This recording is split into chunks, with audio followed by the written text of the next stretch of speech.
Welcome back, everyone. I'm so glad you're here today because this story is something special.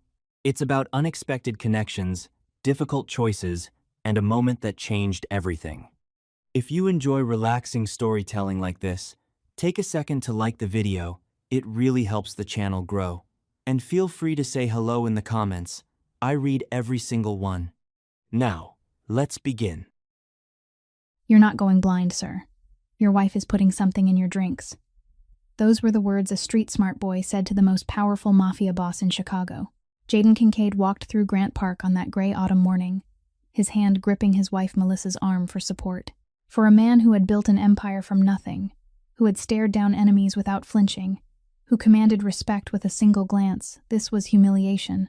The dark sunglasses couldn't hide the confusion clouding his mind over the past 4 months, ever since his vision began failing in ways that left even the best doctors in the city baffled.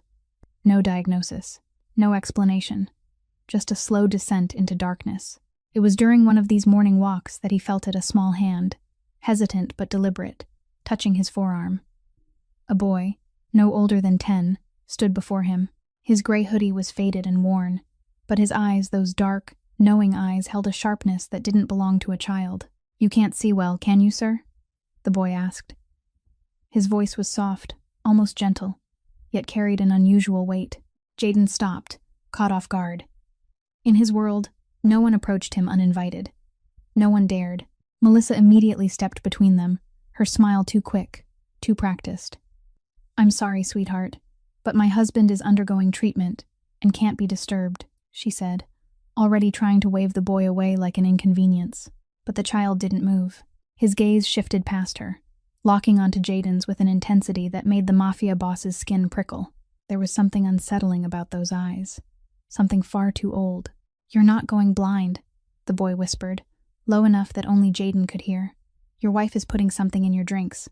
Jaden's heart slammed against his ribs. The words hit him like a bullet, sudden, sharp, impossible to ignore.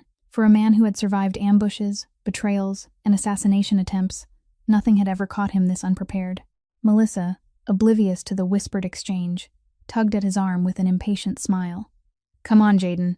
Don't pay attention to these street kids. They just want money." But Jaden resisted for a moment, turning his head back toward the boy. The child remained rooted in place, watching them with an expression far too serious for someone his age. There was no plea for money, no outstretched hand, just that unwavering stare as if he had delivered a message he knew would change everything. And in that moment, something shifted inside Jaden Kincaid. A seed of doubt, planted by a nameless boy in a faded hoodie, began to take root. That night, Jaden barely touched his dinner. He watched in silence as Melissa prepared his evening smoothie, the special one she claimed the doctors had recommended. For the first time in months, he truly tasted it. The bitterness that he had always attributed to medication now felt like something else entirely, something deliberate. He didn't sleep that night. The boy's words echoed in his mind like thunder on a clear day. And for a man who trusted no one, who had built walls around his heart higher than any fortress, he found himself wondering if he had let the enemy sleep beside him all along. If you're hooked and want to know what happens next, smash that like button and share this story with someone who loves a good twist. And don't forget to subscribe. You won't want to miss how this ends. The night stretched on as if it would never end. Jaden lay on the bed with his eyes fixed on the ceiling, yet his mind spun relentlessly around the words the boy had spoken in the park. Beside him, Melissa slept deeply, her breathing slow and steady as though nothing in the world troubled her. He turned slightly and studied his wife in the darkness. Her face looked delicate and peaceful, beautiful just as it had been the first day they met. 8 years earlier, at the Morrison family charity gala, Melissa had appeared in a brilliant red dress that caught the light as she moved through the crowd. She had smiled at him without fear, without flattery, simply a sincere smile that stirred something in the hardened heart of a mafia boss for the first time in many years. In that moment, he had believed he had finally found someone who could love him for who he truly was. Not for power, not for money, but now, looking at that sleeping face, Jaden wondered whether it had all been nothing more than a perfectly performed play that had lasted for 8 long years. The following morning, Jaden woke with bloodshot eyes from lack of sleep, yet his mind felt sharper than it had in months. He sat down at the breakfast table as he always did, and quietly observed Melissa moving about the kitchen with the familiar grace he had watched every day of their marriage.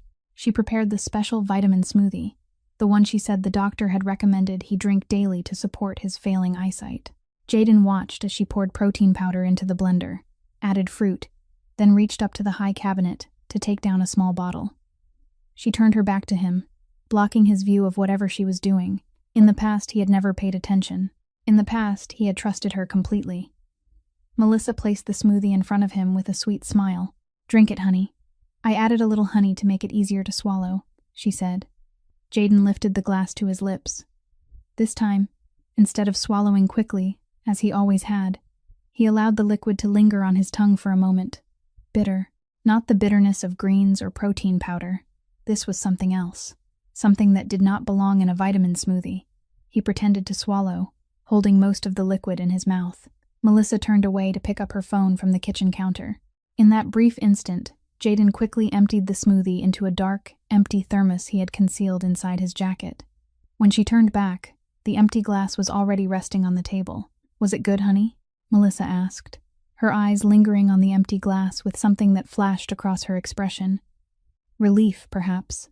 Satisfaction, perhaps. Jaden could not be certain, but he noticed it and stored the detail away. "Just like always," he replied, his voice so calm that even he felt surprised by the steadiness of his own performance. That day passed as every other day had passed. Jaden attended meetings, met with business partners, and handled his work as usual. Yet inside his mind a plan was quietly taking shape. He would not drink anything Melissa gave him again. He would watch. He would wait. That night he once again pretended to drink the evening smoothie, once again secretly pouring it away when Melissa was not looking. She kissed his forehead before going to bed, her lips warm, her voice gentle just as it had been for years. "Sleep well, honey. I love you." Those words had once brought Jaden a deep sense of peace. Now they only left him more unsettled than before. The next morning, when the first rays of sunlight slipped through the curtains, Jaden opened his eyes and immediately sensed something different. He turned his gaze toward the window where the wall clock hung in the corner of the room. For 4 months he had not been able to see the hands of that clock clearly from this distance. But this morning he could see them. Not perfectly sharp, but far clearer than they had been the day before. He reached toward the wristwatch resting on the bedside table and lifted it before his eyes. 7:12. He could read it. For the first time in 4 months, Jaden could read the time on a watch without squinting, and somehow that frightened him even more than the thought of going blind. The following morning, Jaden told Melissa that he had an important meeting with a partner downtown. She nodded, kissed his cheek, and reminded him to take his medicine on time. Jaden smiled in return, but the smile did not reach his eyes. He drove out of the mansion, yet instead of heading to his office, he turned toward Grant Park. The autumn morning carried a faint chill, and the park was quieter than usual. Jaden sat on the familiar stone bench where he had met the boy the day before. His men were positioned discreetly in the shadows, watching the perimeter as he waited. He was not even sure the boy would appear, not even sure what he himself was doing here. The most powerful mafia boss in Chicago sitting alone in a park, waiting for a street kid because of a warning that might easily have been nothing more than a lie. But his eyesight had improved after a single day without drinking the smoothie. That could not be a coincidence. "I knew you would come back." The voice from behind made Jaden turn his head. The boy stood there, still wearing the faded gray hoodie, still carrying those strangely old eyes that did not belong in such a young face. He walked over and sat beside Jaden, as though they were old acquaintances. "How do you know about my drink?" Jaden asked directly without hesitation. He had no patience for riddles. The boy shrugged and looked out toward the lake in the distance. "I spend a lot of time alone. When people are alone long enough, they start noticing things. I watch people in this park, on the streets, in the stores. I saw your wife." Jaden frowned. "Where did you see my wife?" "There is a small pharmacy in the south side of the city, near the old industrial district. It is very far from where you live. Your wife goes there every week, always on Wednesday, always around 10 in the morning.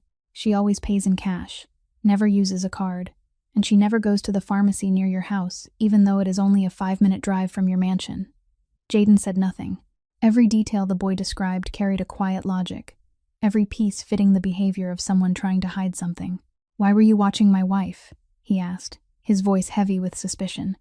The boy turned and looked at him, and in those eyes Jaden saw a pain far too large for someone so young. "I was not watching her. I just noticed the signs, because I have seen them before." The boy fell silent for a moment, as though weighing whether he should continue. Then he took a slow breath. My mother did the same thing to my father. She wanted the insurance money. My father trusted her completely, without even a shadow of doubt. He died when I was 7 years old. After that, my mother went to prison, and later she ended her own life there. Jaden felt as if someone had struck him hard in the chest. He looked at the boy, truly looked at him for the first time, not as a street kid, but as a human being who had walked through hell and survived it. "What is your name?" he asked, his voice softer now. "Asher. Asher," Jaden repeated quietly. "How old are you?" 10. 10 years old. Only 10. And already he had lost both parents. Already he had witnessed the cruelest betrayal a child could ever witness.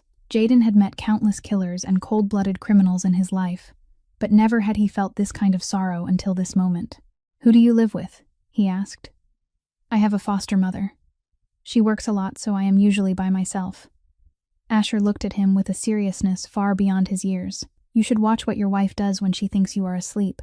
That is when people show who they really are." Jaden's phone vibrated. He glanced at the screen. Melissa.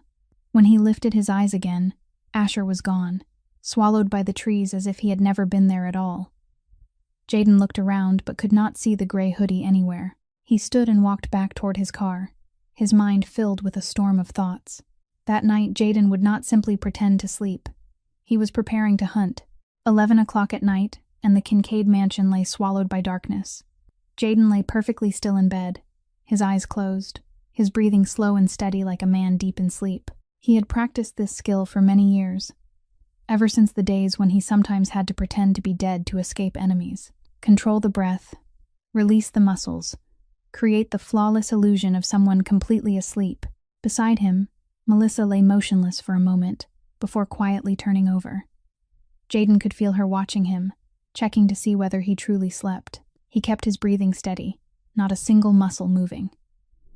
Several minutes passed in silence. Then Melissa carefully pushed the blanket aside and slowly sat up. Her feet touched the floor as softly as a cat's as she moved toward the balcony door. Jaden heard the sliding glass door open, and the faint rush of night air drifting into the room. He waited a few seconds more, then opened his eyes. Melissa's silhouette appeared through the thin curtain as she stood outside on the balcony, with a phone pressed to her ear. Jaden rose silently and moved toward the glass door without making a sound. Melissa's voice drifted back inside, hushed but clear in the stillness of the night. "Does he suspect anything yet?" A man's voice answered from the speaker, and Jaden felt the blood in his body turn to ice. That voice was far too familiar, so familiar that there was no possibility of mistake. "No, my love. He suspects nothing at all. He thinks his eyesight is simply getting worse," Melissa replied, her voice sweet in a way Jaden had never once heard her use with him. "Good. We cannot stop now. It has to be slow, you understand. The doctors cannot find anything, and that is perfect. No one will ever be able to prove anything. I know. I miss you so much." Melissa's voice softened into a whisper, almost playful and tender. "Soon, Brandon. Soon we will have everything." Brandon. The name crashed through Jaden's mind like thunder. Brandon Mercer. His right hand for 10 years. The man who had helped him build the empire from the very beginning. The man Jaden had trusted like a brother. The only person besides Melissa he had allowed inside the closest circle of his life. Jaden stood there with his back against the wall beside the glass door, his hands clenched so tightly that his knuckles turned white, his jaw locked hard, and the muscles along his face twitched. Rage surged inside him like molten lava rising within a volcano, burning everything in its path. His wife and his most trusted brother, they had betrayed him. Not just betrayed him. They were trying to kill him slowly, deliberately, carefully planned step by step. He wanted to storm out onto that balcony that very second. He wanted to seize Melissa by the shoulders, call Brandon immediately, look them both in the eyes, and ask why. But Jaden Kincaid was not a man who acted on emotion. He had not built his empire through anger but through patience and cold calculation. He drew in one slow breath, then another, forcing the fury deep down into the darkest corner of his chest. Emotion could wait. Revenge needed to be perfect. Melissa ended the call and stepped back inside the room. By then, Jaden had already returned to bed, lying still as though he had never awakened. She lay down beside him gently, even placing a soft kiss on his forehead before pulling the blanket up. "Sleep well, my love," she whispered. Jaden did not move, but in the darkness his eyes were wide open, staring at the ceiling. Her kiss now felt like poison on his skin. An ordinary man would have rushed out demanding answers, but Jaden Kincaid had not built an empire by acting on emotion. He would destroy them. But only when the trap was perfect. The following day, Jaden drove to the south side of the city, toward the old industrial district that Asher had mentioned. He did not bring any bodyguards, and he did not tell anyone where he was going. This was his personal matter, and he intended to keep it that way until he had enough proof. The small pharmacy was squeezed between a closed laundromat and an auto parts store. The sign was old and weathered, paint peeling away, the faded letters Patterson's Pharmacy barely visible under the sunlight. It was exactly the kind of place people visited when they needed to hide something, when they did not want anyone to notice them. Jaden pushed the door open and stepped inside. A small bell chimed to announce a customer. Inside the shop, the space was narrow, lit by dim yellow lights, shelves of medicine packed tightly along both walls. Behind the counter, a man about 60 years old was arranging bottles of pills. He looked up when he saw Jaden, surprise flashing briefly in his eyes behind thick glasses, before quickly hardening into caution. "Can I help you, sir?" the man asked carefully. "Are you Patterson?" Jaden asked as he walked toward the counter. "Yes, Harold Patterson. I am the owner and the only pharmacist here." The old man looked Jaden up and down, clearly assessing the stranger in an expensive suit who had appeared in this forgotten corner of the city. "I want to ask about one of your customers," Jaden said directly. "A woman around 30 years old, brown hair, usually comes here on Wednesdays around 10 in the morning. Always pays in cash." Patterson's face immediately shut like a door slammed closed. "I am sorry, but I can only discuss prescriptions with the patient themselves. That is the policy." "I am the patient," Jaden replied, his voice calm but firm. "That woman is my wife. She bought the medicine in my name. I have the right to know what my wife purchased." Patterson swallowed hard, his eyes darting around as though searching for an escape. "I do not know who you are talking about." Jaden stepped closer and placed both hands on the counter. He did not need to threaten, did not need to raise his voice. He simply looked directly into the old man's eyes with the same cold gaze that had made countless enemies tremble before him. "My name is Jaden Kincaid," he said slowly. "I believe you know who I am." The color drained from Patterson's face. Of course he knew that name. Everyone in Chicago knew Jaden Kincaid. "I did not come here to cause trouble for you," Jaden continued, his voice still calm. "I only want the truth. What my wife bought, and how long she has been buying it. Tell me, and I will walk out of your store as if I was never here." Silence lingered in the room. Patterson stared down at the counter, his hands trembling. Finally, he let out a long breath, as though he had carried a heavy burden for too long and was finally allowed to put it down. "She said you could not come yourself because of your eye condition," Patterson said quietly. "She purchased a rare, synthesized chemical compound. If ingested in small doses over a long period of time, this neurotoxin slowly degrades the optic nerve without leaving obvious traces in standard blood tests." Jaden felt as though someone had punched him in the stomach. "Continue," he said, his voice rough. "She told me it was an alternative treatment your doctor recommended to stimulate the recovery process." Patterson looked up at Jaden with guilty eyes. "I suspected something. But she had documents, prescriptions that looked completely legitimate, and she was very convincing." "How long?" Jaden asked, though he already knew the answer. 4 months. 4 months. Exactly when his vision had begun to decline. Exactly when the headaches had started. The sleepless nights filled with worry.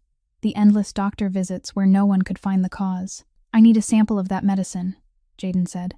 "And I need copies of every receipt for the purchases my wife made here." Patterson nodded quickly and hurried into the back room. A few minutes later, he returned carrying a small bag with a bottle of eye drops and a stack of papers.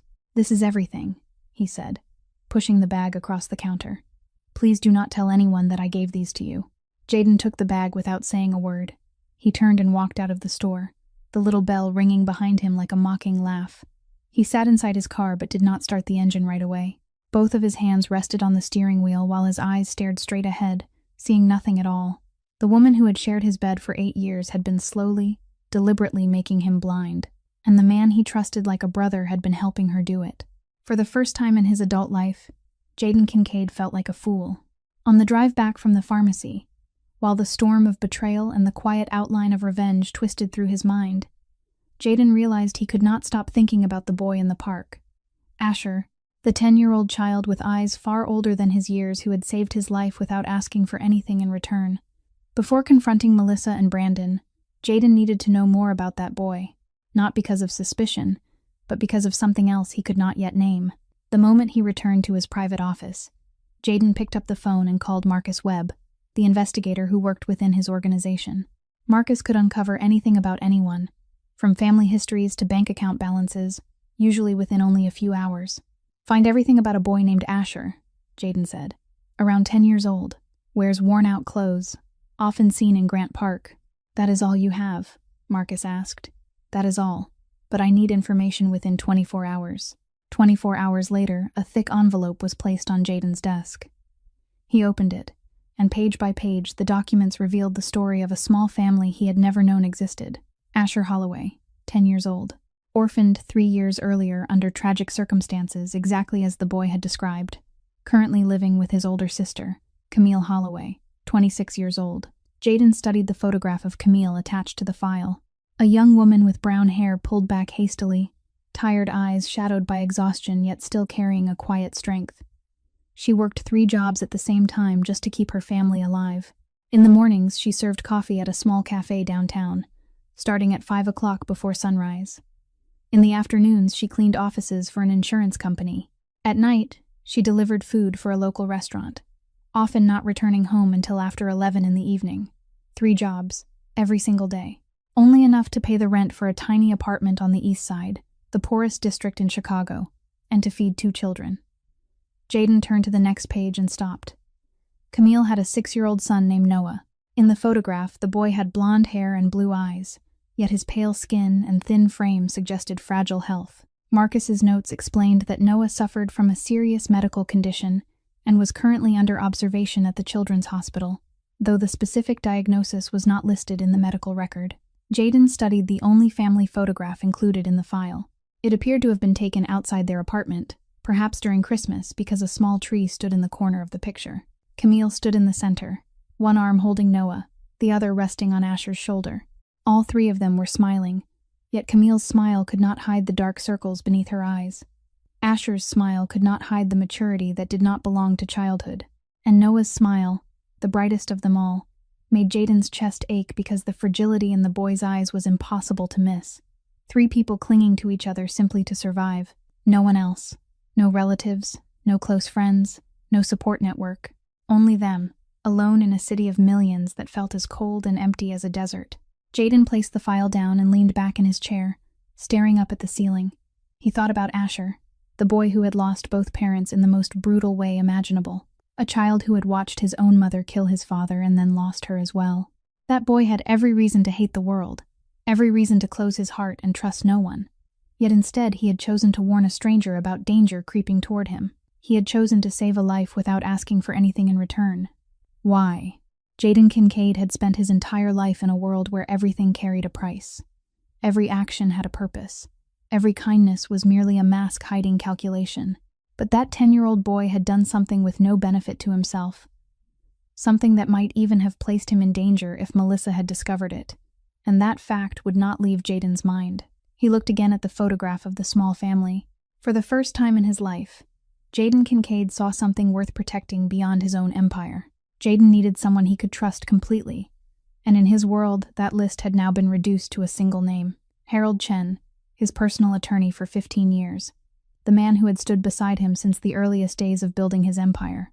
Harold was not merely a lawyer, he was the only person Jaden could truly call a friend. They met that evening in Harold's private office, after all the staff had gone home. Jaden told him everything from the beginning. The warning from the boy Asher in the park, the secret conversation overheard in the middle of the night, the evidence from the pharmacy. Harold listened without interrupting. The expression on his face slowly shifted from surprise to shock, and then to quiet fury. "Brandon," Harold finally said when Jaden spoke the name. "I never would have imagined it. He has been beside you for 10 years. I always believed his loyalty was absolute." "So did I," Jaden replied, his voice as cold as ice. "But loyalty clearly has its price, and Melissa paid it." Harold rubbed his forehead as his mind processed the information with the speed of a seasoned attorney. "We need stronger evidence," he said at last.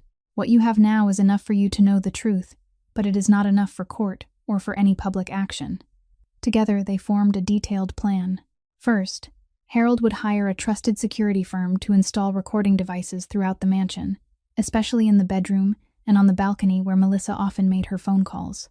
This was entirely legal since the property belonged to Jaden. Second, the eye drop sample would be sent for forensic analysis in order to produce official results regarding its chemical composition and harmful effects. Third, and most important of all, Harold would begin investigating the financial activities of both Melissa and Brandon. The financial report arrived 48 hours later, and it was worse than Jaden had imagined. Melissa and Brandon had opened a joint account in the Cayman Islands 2 years earlier, shortly after Brandon had stepped down from his position as Jaden's right hand under the excuse that he wanted to rest and take on lighter responsibilities. The account already contained $2,300,000, transferred gradually from many different sources. Most of the money had come from funds Melissa withdrew from the joint accounts she shared with Jaden under the pretense of shopping and charitable donations. But the part that made Jaden's blood boil was the plan itself. Harold had discovered email exchanges between Melissa and a divorce attorney in which she asked about the legal process of divorcing a husband declared mentally incompetent. The plan was clear as daylight. They would wait until Jaden was completely blind. Then they would hire a doctor to declare him incapable of managing his own affairs. Brandon would assume control of the organization as the authorized representative, while Melissa would file for divorce and claim half of Jaden's fortune. They would have everything, and Jaden would be left alone in darkness, both literally and figuratively. Jaden then called a secret meeting with the most loyal members of his organization, men who had followed him from the beginning and never wavered. He did not reveal the full story. He simply instructed them to watch Brandon carefully and report any unusual movements. More importantly, he ordered that Brandon be quietly removed from all major decisions within the organization from that moment forward, without allowing him to realize it. During that meeting, Jaden noticed one particular face, watching everything with an unreadable expression. Vincent Cole, a long-standing member of the organization, the man who always stood directly behind Brandon during meetings. Vincent rarely spoke, but his eyes followed every detail with an intensity that was difficult to ignore. Jaden knew Vincent was ambitious, always eager to climb higher within the ranks. And now, with Brandon about to fall, Vincent would surely see opportunity. Jaden noted the thought silently but took no action. Not yet. After the meeting, Jaden returned to the mansion and performed the role of the failing husband perfectly. He drank the smoothie Melissa handed him, pretended his eyesight was growing worse, complained about headaches. Melissa cared for him with the same gentle concern she had always shown, though now he could see through every gesture. Every smile she offered, every affectionate touch, every sweet word was another invisible knife she pressed into his back. But Jaden revealed nothing. He had survived many wars by hiding his true intentions, and this would be the final war with the woman he had once loved. The trap had been set. Now all he had to do was wait for them to walk into it themselves. 1 week later, everything was ready. Jaden sat down at the dinner table as he did every evening, watching Melissa move through the kitchen with the familiar grace he had once admired without question. The table was set perfectly, candles glowing softly, fresh flowers arranged in a crystal vase. A romantic dinner just like the countless dinners they had shared over the past 8 years. But tonight would be different. Melissa carried the vitamin smoothie to the table and placed it in front of Jaden with her sweetest smile. "I added a little strawberry for you," she said gently. "You like strawberries." Jaden looked at the glass, then lifted his eyes to his wife. He was calm in a way that felt almost unnatural, calm enough that Melissa's brow creased slightly with unease. "Aren't you going to drink it?" she asked. "You drink it first," Jaden said in an even voice. Melissa blinked. "What?" "This smoothie," Jaden said, pushing the glass slowly toward her. "Try it." Melissa let out a small, awkward laugh that sounded hollow in the silent room. "Do not joke like that, my love. That is your vitamin drink. I do not like smoothies." "Then 1 sip will not hurt, will it?" Jaden replied, his gaze fixed on her eyes. "If it is only vitamins, a single sip should be harmless." Melissa's face changed for a brief moment before she forced her composure back into place. "What are you doing? Why are you acting so strange?" "Drink it, Melissa." Jaden's voice was no longer a suggestion. It was an order. Melissa stood up and stepped backward. "You are scaring me. What is wrong with you?" Jaden did not answer. Instead, he removed his phone from his pocket, placed it on the table, and pressed play. Melissa's voice filled the quiet room, clear and unmistakable. "Does he suspect anything yet?" Then Brandon's voice. "No, my love. He suspects nothing at all. We cannot stop now. It has to be slow. I miss you so much. Soon, Brandon. Soon we will have everything." The color drained from Melissa's face. She stood frozen, eyes wide with horror as the phone continued to echo the evidence of her betrayal. Jaden stopped the recording and slowly rose to his feet. "The eye drops from Patterson's pharmacy," he said in a voice cold enough to freeze the air. $2,300,000 in the account in the Cayman Islands. The plan to declare me mentally incompetent. "I know everything, Melissa." Melissa trembled. Her lips moved, but no words came out. Then suddenly she stopped shaking. The fear disappeared from her face, and something else replaced it. Something cold and rigid. The mask had fallen away. "You want the truth," she said, her voice no longer sweet. "Fine. I never loved you. Not for a single day." Jaden stood motionless, though inside it felt as if someone were carving into his chest with a knife. "Then why did you marry me?" "Because you had power. Because you were rich. Because I believed I could endure you long enough to take everything." Melissa laughed, a bitter sound that carried no warmth. "But living with a monster every day, do you know how exhausting that is?" "I have never killed an innocent person," Jaden said quietly, though inside him something was screaming. "But you nearly killed the one person who trusted you more than anyone." "Trusted you?" Melissa replied with a cold smile. "You do not even understand the meaning of that word, Jaden. You are a criminal. You have always been a criminal. Do you really think you deserve to be loved? Do you think someone like you could ever have a normal marriage? You are nothing but a beast wearing the skin of a man, and I only did what I had to do to escape you." The words struck Jaden like blades, not because they were cruel, but because part of him feared they might be true. He had asked himself that question 1,000 times. Did a man like him deserve love? Could anyone look past the blood in his history and still accept him? Melissa had once made him believe the answer was yes, and now she was using that very hope to crush him. But Jaden Kincaid had not built an empire by allowing emotion to rule him. He took a slow breath and forced the pain deep down inside his chest. "You are free to think whatever you want about me," he said quietly, "but you will pay for what you have done." At that exact moment, the doorbell rang. Melissa turned her head, her eyes widening when the red and blue lights flashed through the windows. The police had arrived. At the same time, on the other side of the city, Brandon Mercer was driving toward an old warehouse in the industrial district. He had received a call from one of the senior members saying there was an urgent meeting regarding an important deal. Brandon suspected nothing. After all, he was still the man Jaden trusted most in the organization. At least, that was what he believed. When Brandon stepped inside the warehouse, he immediately sensed something was wrong. Instead of a normal meeting, he found himself surrounded by more than a dozen men, all of them the most loyal members of Jaden's organization. No one spoke. No one moved. They simply stood there, watching him with cold eyes as if they were looking at a traitor. "What is going on here?" Brandon asked, trying to keep his voice steady even though his heart had begun to beat faster. No one answered. Instead, a large television screen at the far end of the room flickered to life. Jaden's face appeared through a video call, and Brandon felt the blood in his body turn cold. "Jaden," he said hoarsely, "I can explain." "Explain what?" Jaden interrupted, his voice colder than steel. "Explain the part where you sleep with my wife, or the part where you helped her poison me for 4 months. Brandon swallowed hard. He knew there was no way out, yet instinct pushed him to try anyway. "Jaden, listen to me. You have grown weak. You are losing your sight and your sharpness. The organization needs a stronger leader. I did this for all of us." Silence lingered in the warehouse. Then Jaden laughed, a sound completely empty of humor. "A stronger leader. That is what you call stealing my money and sleeping with my wife. That is what you call doing it for the organization. Jaden, please. I will not kill you, Brandon." Jaden cut in calmly. "That would be too easy. I will hand you over to the police with evidence of attempted murder and embezzlement. For someone like you, prison will be worse than death. You will have a very long time to think about loyalty." 2 men stepped forward and placed handcuffs on Brandon. He did not resist. His face had gone pale like a corpse. As Brandon was led away, Jaden noticed a figure standing in the shadows at the corner of the warehouse. Vincent Cole, the man who always stood directly behind Brandon in every meeting.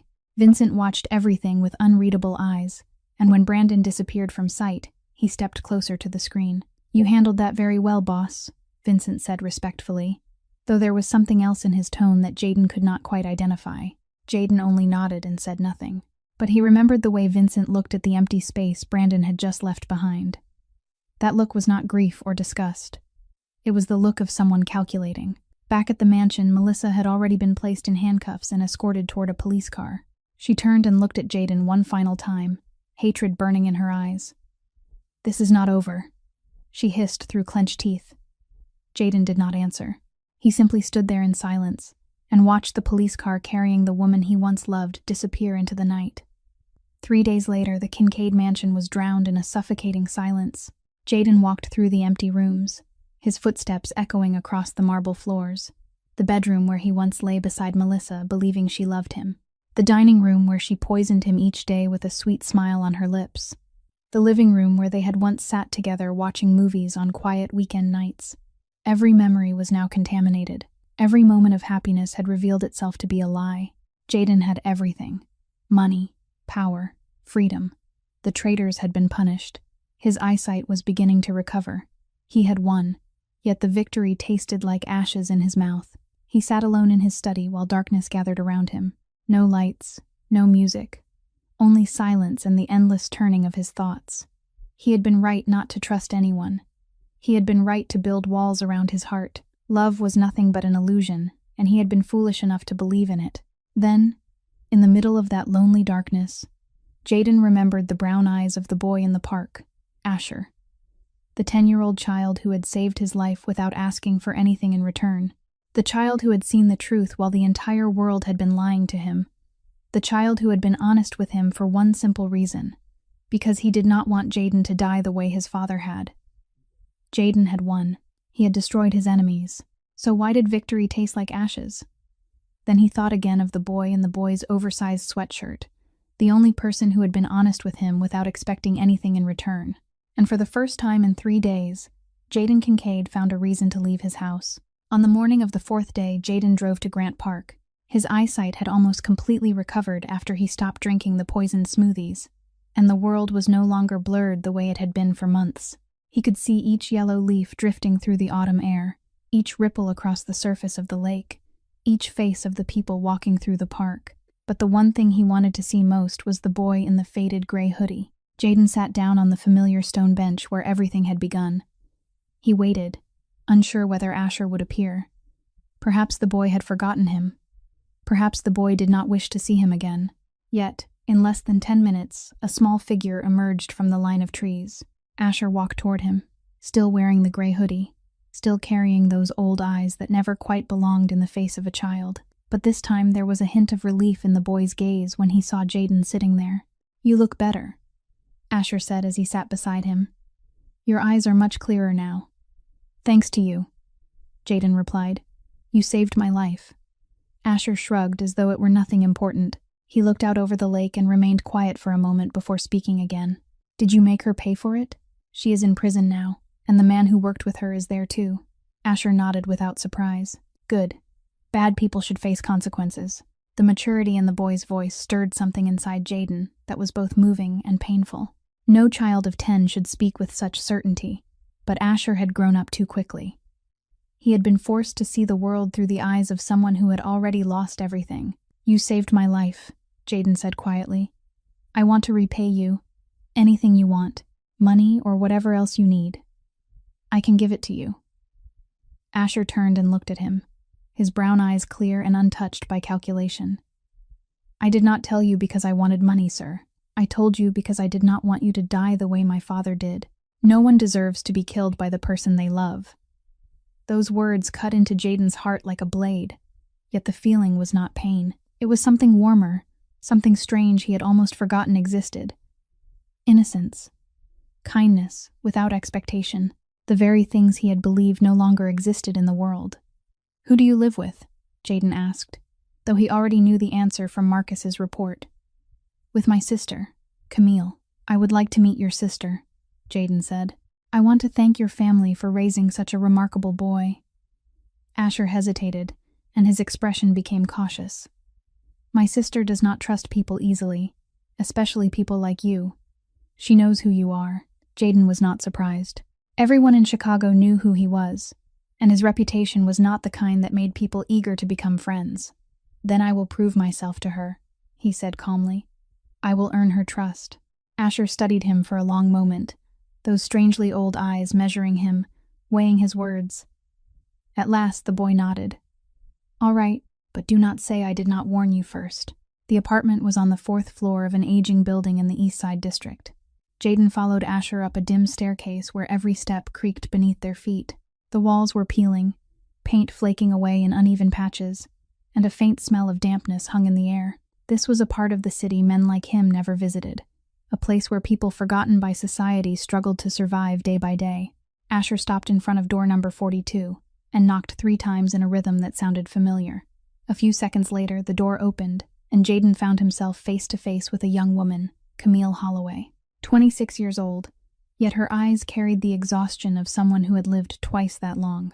Her brown hair was pulled hastily into a ponytail, loose strands falling around the sharp lines of her face.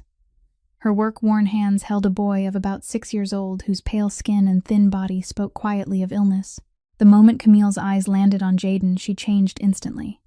The weariness vanished, replaced by a cold alertness. She stepped forward and blocked the doorway, shielding Asher and the boy in her arms like a wolf protecting her cubs. Asher, go inside. Take Noah with you. Her voice was short and firm, leaving no room for argument. But Camille, Asher began. Now, Asher glanced at Jaden with an apologetic look, before taking Noah's hand and leading him inside. The door closed halfway, leaving Camille standing between Jaden and the small world behind her. What do you want? She asked directly, her voice carrying no fear at all. I know who you are, Mr. Kincaid. The whole city knows.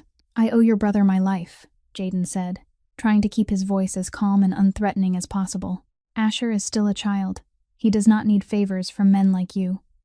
Camille's gaze was sharp as a blade. He saved my life. I only want to. Want what? She cut in, her voice turning colder. To give us money. To buy our silence. Or to buy our gratitude.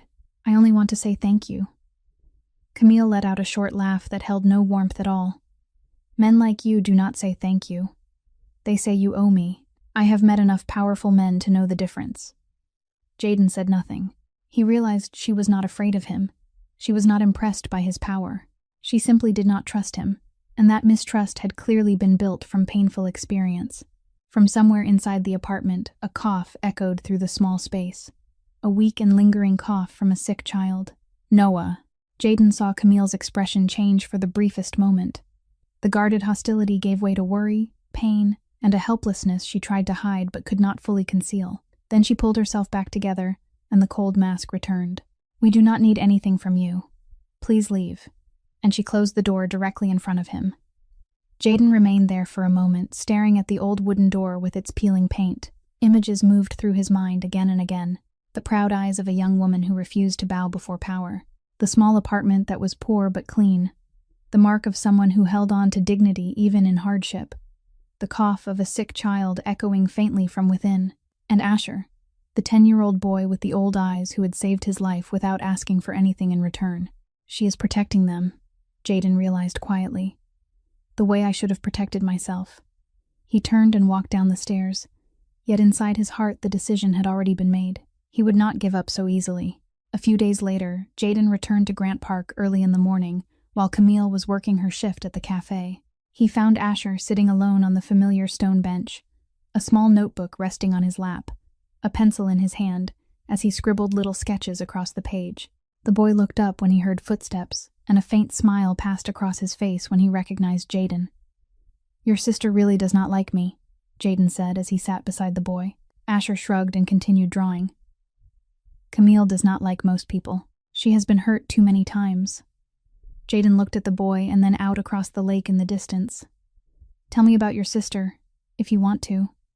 Asher stopped moving the pencil. He sat quietly for a moment as if weighing the decision. Then he began to speak, his voice soft yet carrying a sadness far deeper than childhood should ever know. Camille had Noah when she was 20 years old.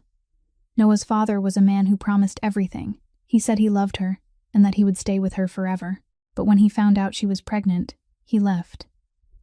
Asher let out a short, bitter laugh that did not belong on such a young face. He said he was not ready to be a father, but he was ready enough to make a child. Jaden remained silent, feeling the weight of pain inside the boy's words.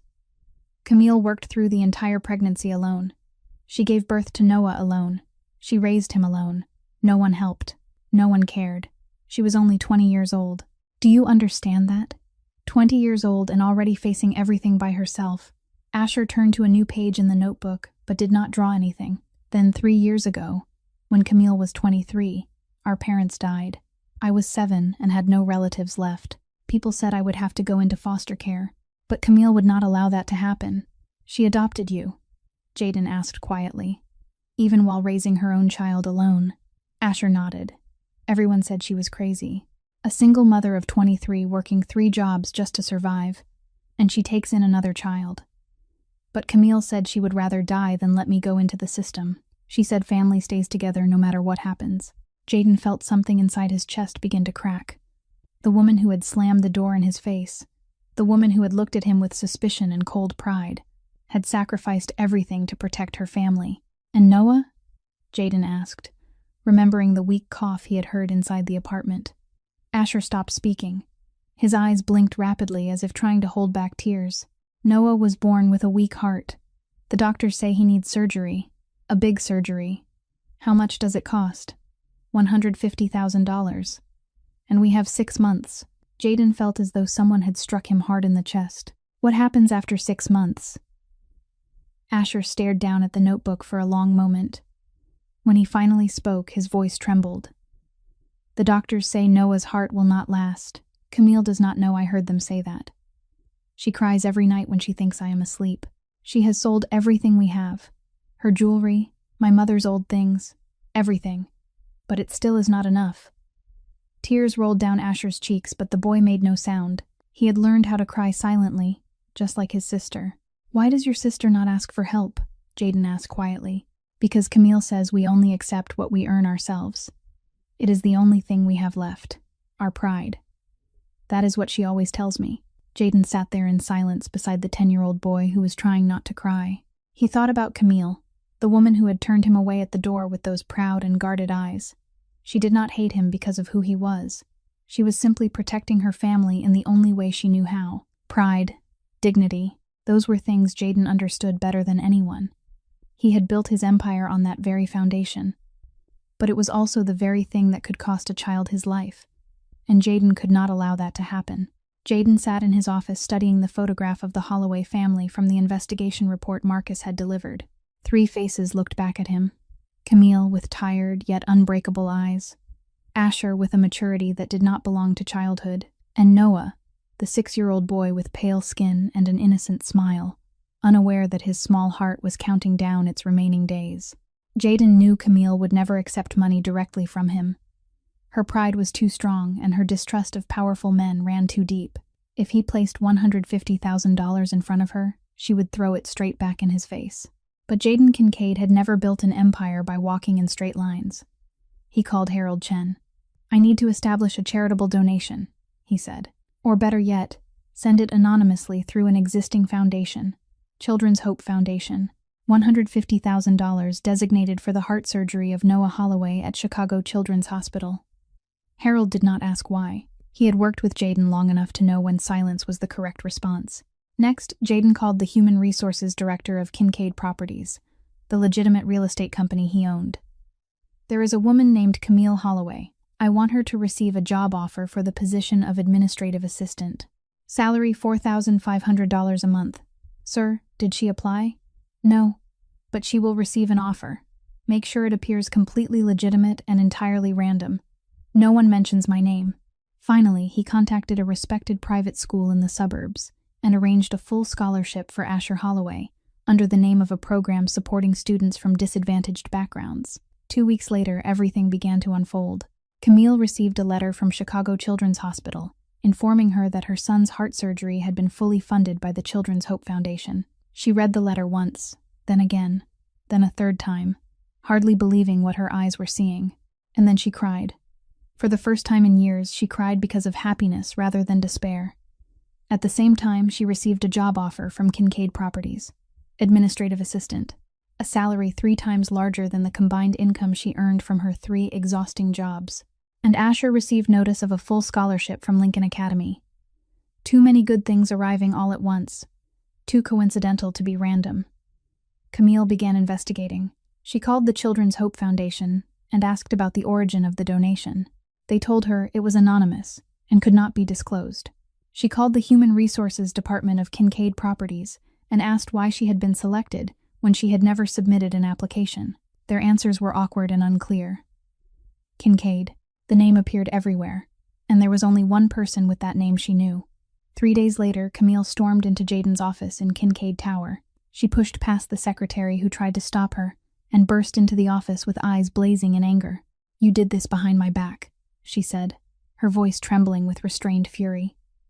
Jaden looked up from a stack of documents and showed no surprise at seeing her there. "If I had asked you directly, would you have accepted?" "That is not the point." "Then what is the point? Your pride? Or your son's life?" A heavy silence filled the room. Camille stood there, breathing hard with anger, yet unable to form an answer. "You do not have the right to make decisions for my family," she said at last, her voice lower but still firm. "You are right. I do not have that right." Jaden stood and walked around his desk until he was standing directly in front of her. "But I will do it again, and again, until that boy receives his surgery." "Why? What do you want from us?" "Nothing at all." Jaden looked directly into her eyes. "Your brother saved my life without asking for anything. Consider this my way of repaying the debt. I do not believe you. Men like you always want something. Then do not believe me." Jaden replied with a small shrug. "Take the job, let Noah have the surgery, and wait. If there ever comes a day when I ask for something in return, you can throw everything back in my face." Camille stood there, torn between her pride and her love for her son and her brother. She wanted to refuse. She wanted to protect the principles she had held on to for so long. But Noah's pale face rose in her mind, the weak cough that echoed through the apartment every night, and she knew she did not truly have a choice. Finally, she turned and walked out of the office without another word. She did not say yes, but she did not say no either. Jaden watched her disappear beyond the door. She did not say no, he thought quietly. For someone like her, that was almost the same as saying yes. 2 months later, 2:17 in the morning. Jaden's phone rang, tearing through the quiet of the night. He woke abruptly and reached for the phone on the bedside table. The name on the screen was one he never expected to see at that hour: Camille.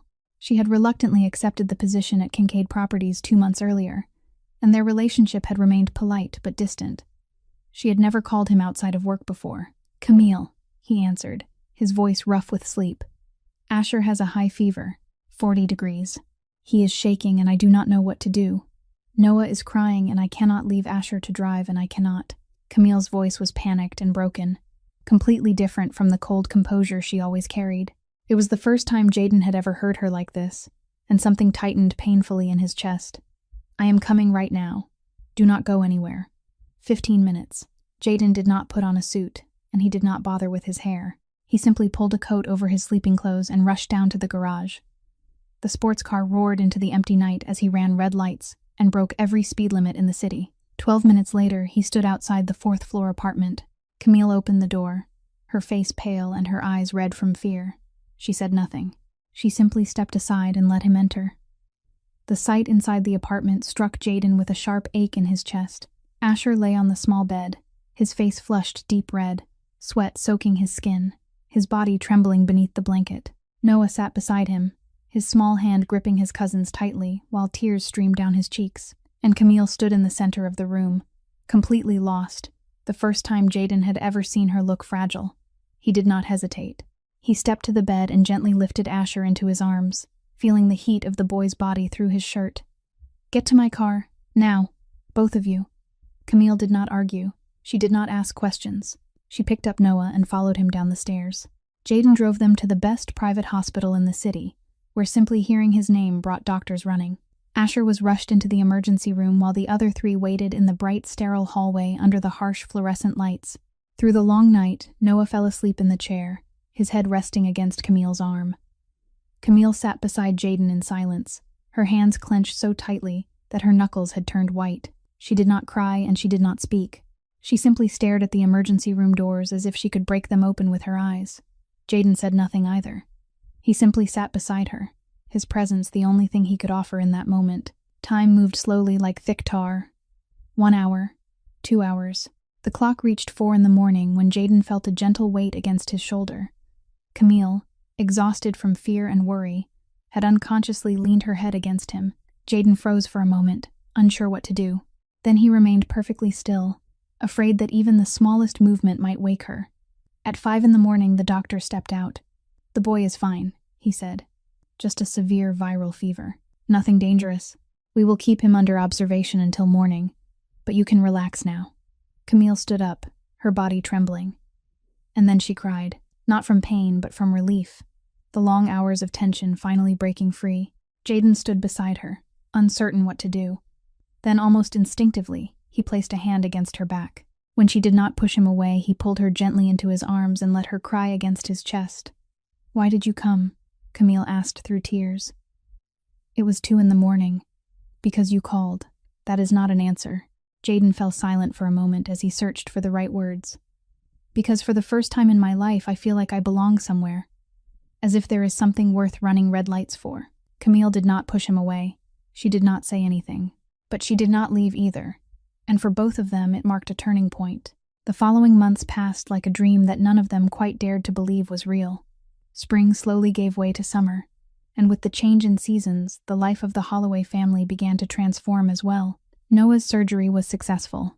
The operation lasted 8 hours, and Jaden sat beside Camille outside the operating room for every minute of it. When the doctor finally stepped out with a smile, Camille collapsed into the chair and burst into tears of overwhelming relief. Noah recovered better than anyone expected.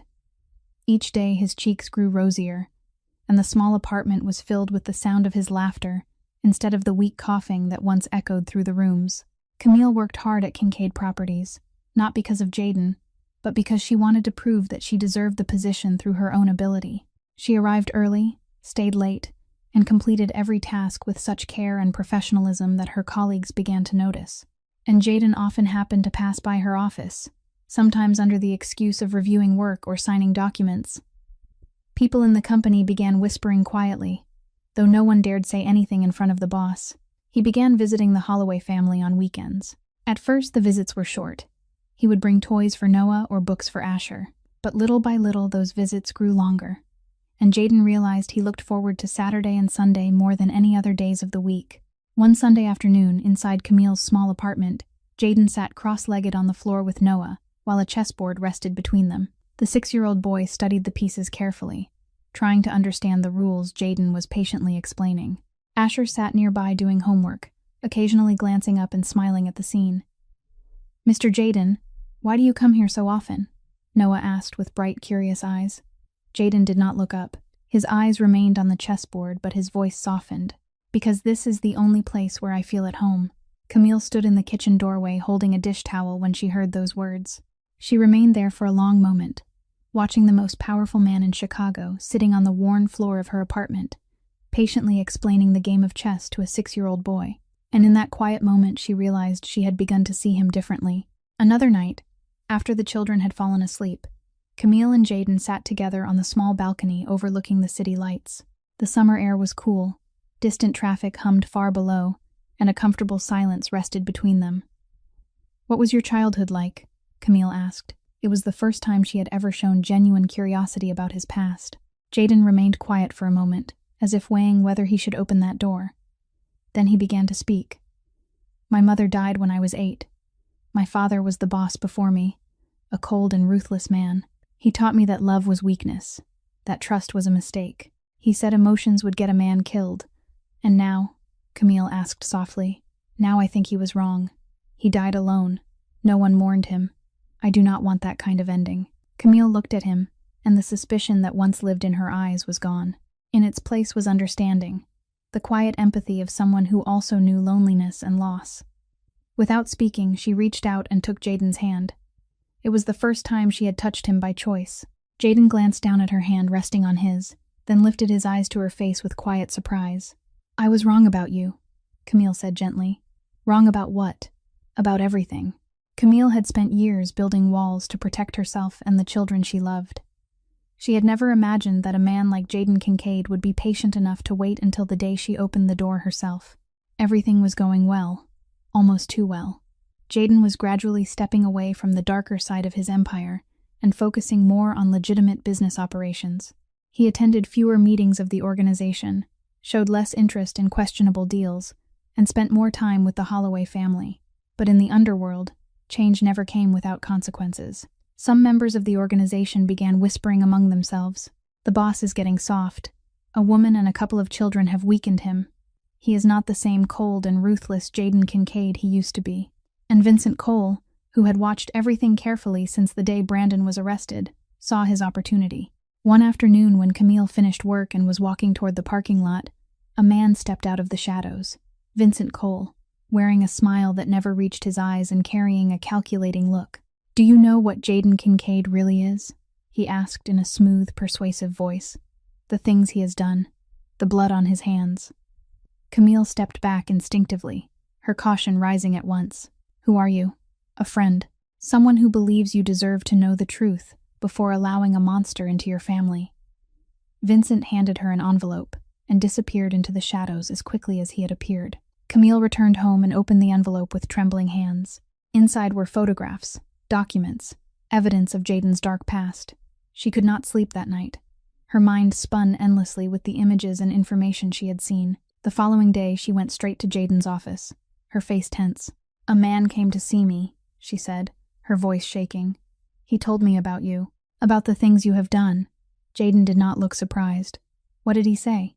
"He said you have harmed people, that you are dangerous." He was right. Camille stared at him in shock. "What do you mean?" "I have done things I am not proud of. I have never killed an innocent person, but I am not a good man by any ordinary measure. I am trying to change. For you, for Asher, for Noah. But I cannot erase my past." Camille stood there speechless. She had expected denial, excuses, perhaps anger. She had not expected brutal honesty. Before she could respond, Jaden's phone vibrated. He glanced at the screen, and his face turned pale for a brief instant.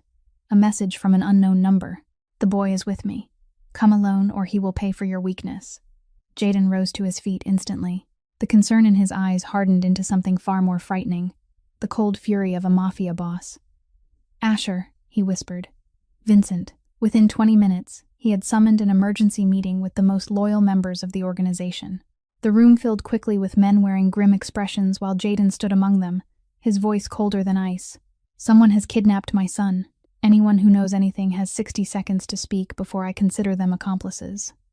No one dared breathe too loudly. Within 1 hour, they discovered Vincent's location, an old warehouse on the outskirts of the city where he believed no one would ever find him. When the warehouse doors were kicked open, Jaden was the first man through. Vincent stood in the center of the room, a gun trembling in his hand as he aimed it toward the corner where Asher sat tied to a chair. But before Vincent could even pull back the hammer, 3 laser sights locked onto his chest. He froze, the remaining color draining from his face as he realized his ambition had led him into a dead end. "You have grown weak, Kincaid," Vincent said, struggling to maintain composure. "The organization needs a stronger leader." Jaden did not answer. He walked past Vincent as though the man did not exist and dropped to his knees in front of Asher. "Are you hurt?" he asked, his voice trembling. Asher shook his head and then threw himself into Jaden's arms. "I knew you would come." "I was not scared. I knew you would come." Jaden held the boy tightly, his eyes red with emotion. "I will never let anyone hurt you. Never." Camille rushed into the warehouse at that moment, breathing hard from the run. She stopped when she saw Jaden kneeling on the cold concrete floor with Asher in his arms, as though the boy were the most precious thing in the world. And in that moment she understood that this man truly loved her family, not through words but through actions. Vincent was placed in handcuffs and handed over to the police on charges of kidnapping a child.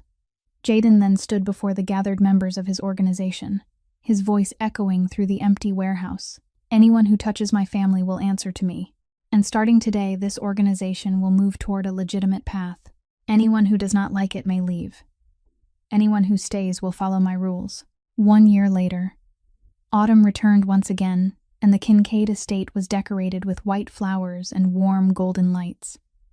It was not the extravagant luxury people often expected at the weddings of the wealthy. Instead, there was a quiet simplicity and warmth, exactly the way Camille and Jaden wanted it. The guest list was small. Harold Chen, loyal lawyer and trusted friend, a few close members of the organization, and most important of all, Asher and Noah, the two children who had changed the lives of both Jaden and Camille. 2 weeks earlier, in the small apartment on the east side, Jaden had knelt before Camille. There was no enormous diamond ring, no dramatic bouquet of red roses, only the two of them standing in the small living room where they had shared so many quiet moments together. "I know I am not a perfect man," he said softly, his voice trembling slightly. "I have done things that would make most people run away. But I love you, Camille. I love Asher as if he were my own son. I want to give Noah a father. I am not asking you to forget my past. I am only asking you to let me build a future with you." Camille stood there with tears in her eyes, yet a gentle smile touched her lips. "I stopped needing you to be perfect a long time ago, Jaden. I only need you to be honest with me." "So that is a yes?" he asked. "That is a question that took you far too long to ask." And now they stood together in the garden behind the estate beneath an arch of white flowers, exchanging their vows in front of the people who mattered most to them. Asher served as the best man, looking sharp in a tailored suit that Jaden had personally chosen for him. Noah carried the red velvet pillow with the rings, walking carefully as though he were holding the most precious treasure in the world. When Jaden placed the ring on Camille's finger, his hand trembled, something no one had ever seen from the cold and feared Mafia boss. But today he was not Jaden Kincaid, the powerful ruler of an empire. Today he was simply a man marrying the woman he loved before the children he now considered his own. After the ceremony, they went to Harold's office to complete another important step, the adoption papers. Jaden officially adopted Asher and Noah, and both children officially carried the Kincaid name. Asher Kincaid, Noah Kincaid. When Harold handed Jaden the completed documents, he looked down at the two names written on the page and felt a quiet warmth spreading through his chest. This was his family. Official, legal, and forever. On the drive home, Asher sat quietly in the back seat for a while as though he were thinking about something important. Then he lifted his head and looked at Jaden through the rearview mirror. "Dad." Jaden nearly slammed on the brakes in the middle of the road. His heart skipped a beat. "Yes, son. Nothing. I just wanted to see how it sounded." Asher smiled, the first truly radiant smile Jaden had ever seen on his face. "It sounds right. I want to say it too. Can I call you Dad too?" Noah bounced excitedly in the back seat with bright shining eyes. Jaden pulled the car over to the side of the road and turned around to look at the two children. Then he stepped out, opened the back door, and pulled them both into his arms. "That is the best thing I have ever heard," he said with a thick voice. Camille sat in the front seat, watching her husband hold the children. Her family. Their family. 4 people not bound by blood but by choice. That night they took their first family photograph together. Jaden, Camille, Asher, and Noah, standing in front of the fireplace in the living room of the estate. No one smiled perfectly. Noah was squinting at the camera flash. Asher was trying to keep his little brother still. Camille was laughing at the chaos. And Jaden stood there looking at his family with eyes filled with quiet happiness. It was the most beautiful photograph he had ever owned. Jaden Kincaid had spent his entire life building an empire of power and fear. But that night, holding his children for the first time, he realized that he had finally built something that truly mattered. A home. 10 years later, the Grand Hall of the University of Chicago glowed with the golden light of an autumn afternoon. Hundreds of chairs were arranged in neat rows, and the air carried the quiet dignity of a graduation ceremony. On the stage stood a 20-year-old young man in his graduation gown, confident and handsome, Asher Kincaid, valedictorian of the social work program. In the first row, Jaden sat watching, 46 years old now, strands of silver threading through his hair at the temples, yet his eyes brighter and more joyful than they had ever been. Beside him sat Camille, 36, now the chief executive of Kincaid Properties, elegant and composed in a cream-colored suit. And next to her was Noah, 16, tall and strong, a member of the school basketball team, with no trace left of the pale, fragile boy who once struggled with a weak heart. Asher stepped toward the microphone, looked down at his family, and began his speech. 10 years ago, I was a young boy in ragged clothes who spent entire days watching strangers because I had no one to talk to. I had lost my parents, lived in a tiny apartment with my sister who worked 3 jobs, and I had already given up hope that life could ever become something better. He paused and drew a slow breath. Then I met a stranger in the park, a man who, by every measure, I should have been afraid of. But when I looked into his eyes that day, I saw something familiar. Loneliness. The same loneliness I saw in the mirror every morning. I told him the truth when no one else dared to speak it.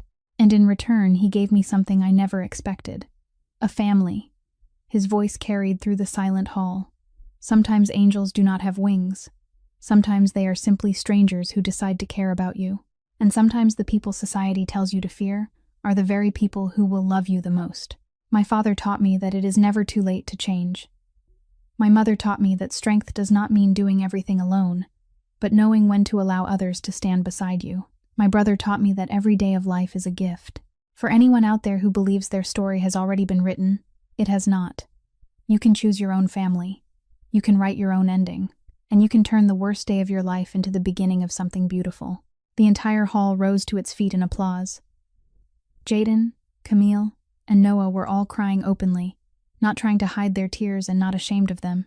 After the ceremony, Asher announced his plan to establish a non-profit organization called the Second Chance Foundation, dedicated to helping orphan children and struggling families. "You gave me a second chance, Dad," he said to Jaden as they stood outside the hall. "Now I want to do the same for other children."